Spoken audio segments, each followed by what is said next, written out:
Et là, en fait, je prends souvent cette image de Star Wars en disant, mais on est sur quelle planète, en fait, ici? Parce que là, je vois des créatures complètement différentes. On est en 2008, on est aux Jeux Olympiques de Pékin. Ce sont mes premiers Jeux Olympiques et je me revois quelques semaines avant en train d'ouvrir le pactage, voir mon nom sous le bonnet avec le plus beau drapeau du monde, le drapeau tricolore, donc une grande fierté. Et quand on arrive dans le village olympique, peut-être le lendemain, on va faire une séance de travail physique dans une salle de musculation. Je me souviens faire un exercice sur un banc développé couché. La salle est assez grande, il n'y a pas énormément de monde, mais mine de rien, ça circule. On voit des couleurs de t-shirts, de survêtements, de shorts complètement différents. Et voilà, et nous, on est tout fiers avec notre équipement en France.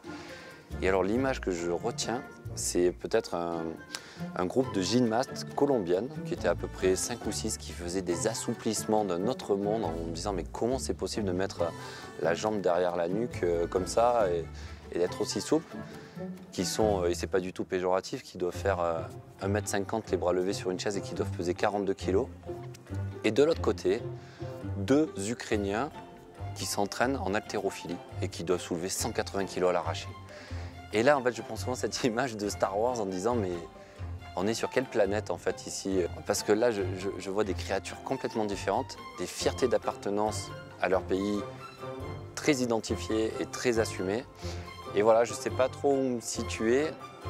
Et ce que je retiens vraiment, voilà, c'est vraiment ce sentiment de représenter son pays, ses valeurs, son sport, sa propre culture dans un périmètre géographique très restreint. Parce qu'elle s'entraîne depuis des années et des années pour pouvoir exceller sur cette compétition. Les garçons aussi, moi aussi. Et c'est le lot de tout le monde. Et il y a ce sentiment voilà, de compassion, de respect, de compréhension. En disant, putain, moi j'ai galéré pour arriver là, rien qu'à travers un regard, je vois que toi aussi tu as galéré pour arriver là et on se comprend et on se rassure presque sans se parler. Ça se retrouve dans la salle de sport, ça se retrouve dans la grande tente où on mange avec des nourritures différentes. Il y a les nourritures orientales, les nourritures halal, américaines, asiatiques. Et donc toutes ces cultures qui se mélangent, je trouve que c'est extraordinaire. Je me prends même à rêver en disant, c'est les jeux de la planète Terre. Est-ce qu'il y en a d'autres ailleurs? Et un jour, est-ce qu'on va se rencontrer? Dès qu'on voit un petit sweat, un petit t-shirt tricolore, on se dit tiens, il y a un petit repère, il y a quelqu'un de chez nous là-bas et c'est rassurant.